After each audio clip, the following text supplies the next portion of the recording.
Yung New Year na New Year, pero sinusubok agad kayo ng taon. Paano pa kaya haharapin ang kontesera ng 2026 matapos siyang masunog sa gitna ng pagpe-perform?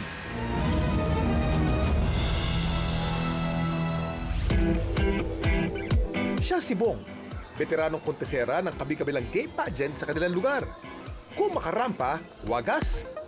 Sa 5 taong pagpapageant ni Bong, lagi lang daw siyang runner-up.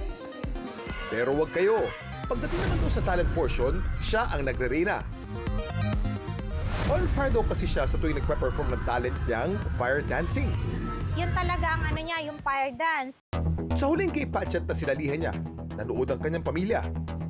Ateng, first time yung mapapanood yung pageant ko na magpa-fire dance ako, ika niya. Manood ka. Nanood kaming lahat.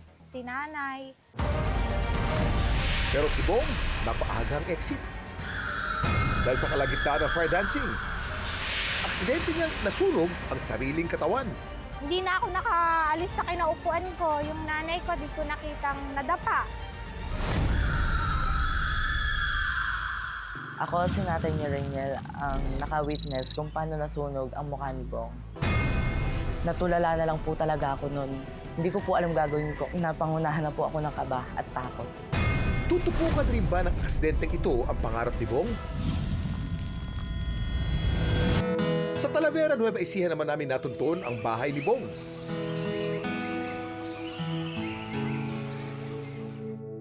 Isang buwan matapos ang aksidente sa gay pageant, hindi na raw siya lumalabas ng bahay. At umaasa na lang sa kikitain niya sa pagtatanim ng palay. Nahiya na raw kasi siya sa itsura ng kanyang dibdib, hita at buka. Napuno ng lapnos dahil sa apoy. Kamangha-mangha at kahanga-hanga, pinusuan, sinare at tumiliti sa interes ng online universe. Pero bakit nga ba nag-viral ang mga video ito? Samahan niyo akong himayin at alamin ang mga kwento sa likod ng mga viral video at trending topic dito lang sa At Dapat Kayo Rin. Ang mga buena mano naming pasabog ngayong 2026, Year of the Fire Horse. Bagong taon, bagong food challenges din. Ang hahamon sa atin, malamang bago rin to sa panlasa ng iba dyan. Sa unang tingin, mukhang duhat lang. Meron nga itong nilalabas na malapot na likido at Ang tanong, di ba kayong sumabak kapag tikiman time? Siguradong babagsak ang panga nyo sa mga nakakagulat, nakakasindak at nakamamanghang video. Hindi tao, hindi rin ginto. Kundi Nahulog yung kabayo. masasagi pa kaya ang kawawang kabayo? Kapit na mahigpit mga kapuso, lalo na kung gaya nila, malalagay din kayo sa bingit ng peligro. Nag-backfire sa mukha ko. Dumiretso dito sa nasunog yung dito sa may damit ko. Pero ngayong umaga, haharap daw siya sa atin. Ako po si Bong Oleta, ang nasunog po sa video. Tumulo rito sa mga damit ko. Nag-backfire sa mukha ko. Dumiretso rito sa nasunog yung dito sa may damit ko. Sa balat ko, ba't nagkakatubig-tubig na, naglalapnos na. Sa murang edad, namulat na raw sa hirap ng buhay si Bong. Anim kami magkakapatid. Kami ay nagsasaka, makain lang sa 3 beses sa isang araw. Ang nanay ko, nagtitinda naman ng mga bibingka. Kaya sa edad na 15 anyos, ang naisip daw ng paraan ni Bong para makamenos sa gastusin ng pamilya, mag-gay pageant. Dati, nanonood lang ako ng mga video ng mga bakla, yung mga iniidolo ko. Tapos, hanggat sa sinasabi ko na sa sarili ko na gusto ko nang sumali ng pageant. Di bali ng araw na hindi niya masungkit ang corona. Basta maiuwi lang niya ang premyo para sa Best in Talent. Yung pinakamalaking napanalunan ko noon, yung sumali ako ng Miss Gay Magtanggol. Kasi nga ako nakakuha ng Best in Talent noon. Second runner-up ako. Worth 10,000 ata nakuha ko noon. Siyempre, malaking bagay na rin sa akin. Yung iba pinunta ko sa pag-aaral ko. Suportado naman daw si Bong ng kanyang pamilya. Ginagawa ko yan na walang ensayo. Kumbaga parang nakikita ko lang sa mga social media. Like yung mga pinapahid, yung apoy sa katawan. Ang fire dancing o yung performance na sinasamahan ng apoy bilang props ay pinaniniwalaang nagmula sa Polynesian, African at Indian traditions. Ginagawa ito noon bilang simbolo ng pagdiriwang o pagsamba sa kanilang mga Diyos. Dami mong alam, Kuya Kim! Dami mong alam, Kuya Kim! Taong 2024 nang subukan ng tadhana ang pamilya ni Bong. Nang magkasunod na pumanaw ang isa nilang kapatid at ang kanilang ama. Nang masaksihan nga raw ng pamilya na tinutubok ng apoy si Bong sa gitna ng entablado, labis daw ang takot nila. Natakot ako kasi naisip ko baka ganun na may mangyari. Nagsunod yung kapatid kong lalaki at saka yung tatay ko, baka ako mawala na naman siya sa amin. Laking pasasalamat na lang nila ng maraming sumaklolo kay Bong at sa gilid ng entablado, meron palang gripo. Ito raw ang ginamit para apulahin ang apoy. Pero imbis na dumiretso sa ospital, si Bong hindi pa raw agad umalis sa pag-asang makakasungkit ng corona o cash prize. Pero ang tanong, ano kaya ang magiging kapalaran ng balat ni Bong? Pag umabot na sa second layer ng balat, ang injury, nagkakaroon kumisa ng scarring. Yun. So, pero ako, mas concerned ako dun sa loob ng katawan niya. Siyempre, dahil galing sa bunganga niya nun, pwede rin pumasok sa bibig niya yun, no? At kumisan pa, pumapasok pa sa loob ng lalamunan. Minsan sumasabog ito eh. It could even cause death. Tinurukan ako ng mga anti-tetano. Ilang turok yun, 3 ata, ganon.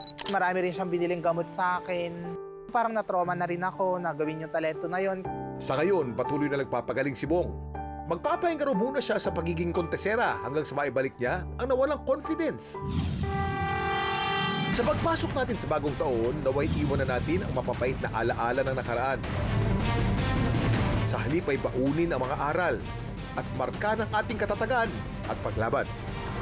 Dami mong alam, Kuya Kim. Meron nga itong nilalabas na malapot na likido at nakakadiri. Doon sa likidong lumalabas sa kanya, yung laway niya, malapot po kasi siya. Tapos malambot din po. Sa unang tingin, mukhang duhat lang. Pero ang bagay na yan, hindi sa puno kundi sa tubig pala nanggagaling. Nakakadiri man sa una, pwede raw pala itong kainin. Basta tamang estilo ng paghahanda. Dahil kapag nagkamali, pwede kayong mapahamak. Kailangan nga itong hiluhin ng maayos dahil pag hindi mo nga ito nahilo ng maayos, hindi mo nga napalabas yung malapot na likido, ay ikaw ang mahihilo. Ang galing! Hindi raw kayo mapapailing sa pagkain. Kuskusiling.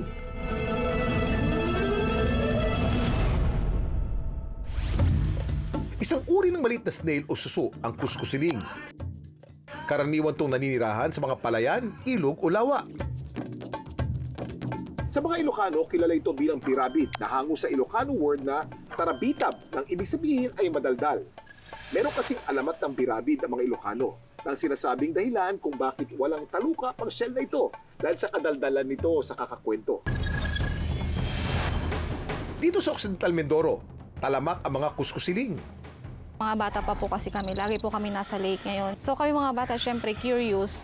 So pinupulot namin, pinaglalaroan po namin siya. Nakakadiri po kasi doon sa likidong lumalabas sa kanya, yung laway niya, malapot po kasi siya.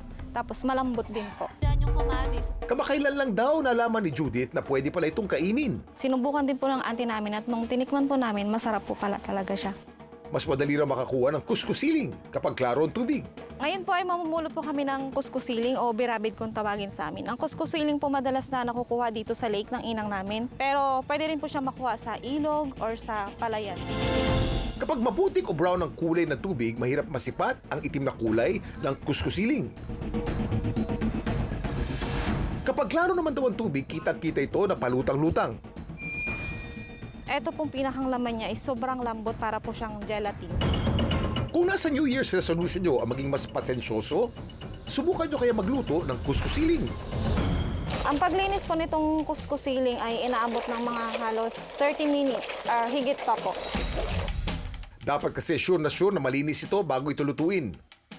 Yung paglinis po ng birabid, kailangan hiluhin ng hiluhin dahil pag hindi po ito mahilo na mahilo at di mapalabas yung laway, yung tao po ang may hilo. At dapat yung paglilinisan natin o paglalagyan ng kuskusiling ay may butas-butas para yung laway niya is dire-diretso ang labas. May natural na chemical ang mga slime o mucus ng kuskusiling. Ito ang ginagamit nilang proteksyon laban sa mga predator. Hindi man ito nakakalason sa ating mga tao. Isa naman itong irritant na pwedeng magdulot ng pagkahilo, pagsusuka, at panghihina. Dami mong alam, Kuya Kim! Gumagamit din ng asin sa paglilinis nito. Ito pong asin na to, ang purpose po nito is para mapalabas pa po yung laway niya.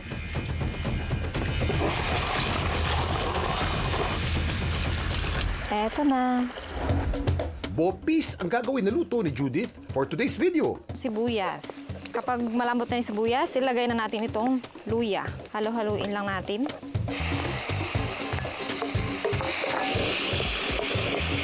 Then next, ilagay na natin itong tinunaw na at swete. Para may kulay-kulay siya konti. Yan.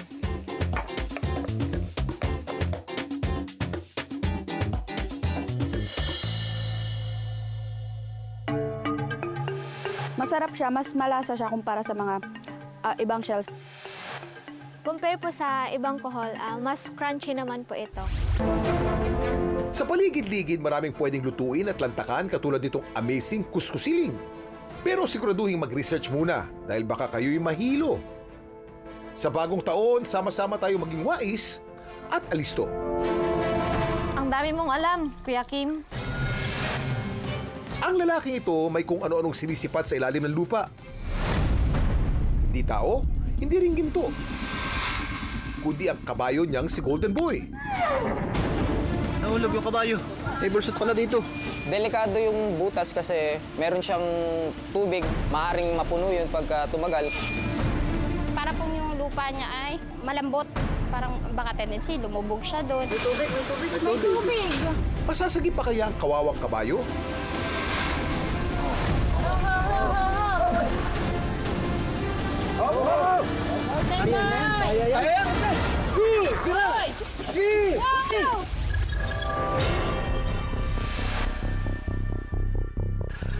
Nahulog yung kabayo namin dito ah. Napuno ng pag-aalala ang mga nakasaksi sa paghulog ng kabayo sa butas na to.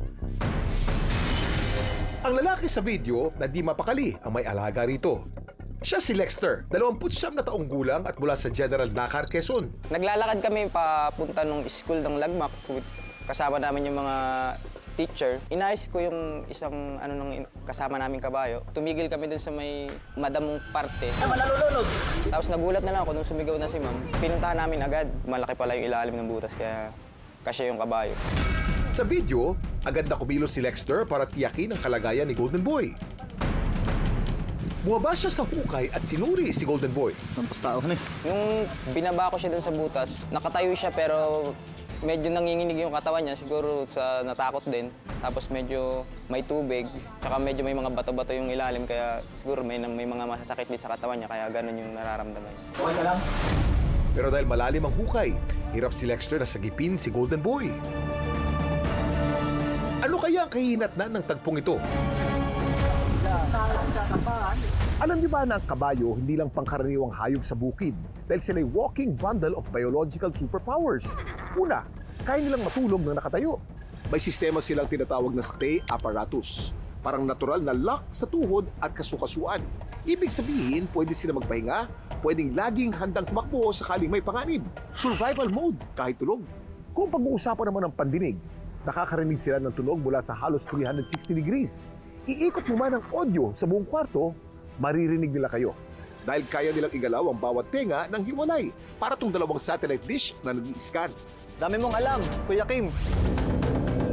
May salba kaya ng mga superpowers na ito ang ating Golden Boy? Nung araw ng aksidente, si Golden Boy pala ay maghahatid ng guro sa lugar nila. Ang sakay niyang guro na si Ma'am Rochelle, mabuti na lang daw at hindi napasama sa butas. Pati kamot, humiga yung kabayo doon, ay doon ako bumaba. Nag-aalala po ako dun sa kalagayan ng kabayo. Yung pong butas nagkakatubig. Tapos na para pong yung lupa niya ay malambot. Mahalaga ang papel na ginagampanan ng mga kabayo tulad ni Golden Boy sa komunidad nila Lexter. Sila ang ginagamit ng mga tao bilang transportasyon sa mga lugar na hindi abot ng sasakyan. Bilang teacher sa Lagmak Elementary School, kami po ay nag-uupad din ng kabayo para din kami sumakay, ihahatid kami sa aming paaralan. Nagpatuloy ang pag-rescue ng mga tao kay Golden Boy. Giniba namin yung paligid ng butas para magkaroon siya ng daan kung saan siya pwedeng umakyat. Ay, Golden Boy! Ayos ka lang ba dyan?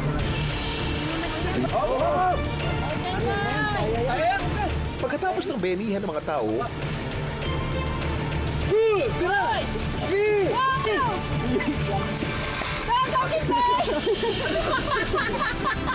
si Golden Boy matagumpay na rin nakaahon mula sa ilalim ng lupa.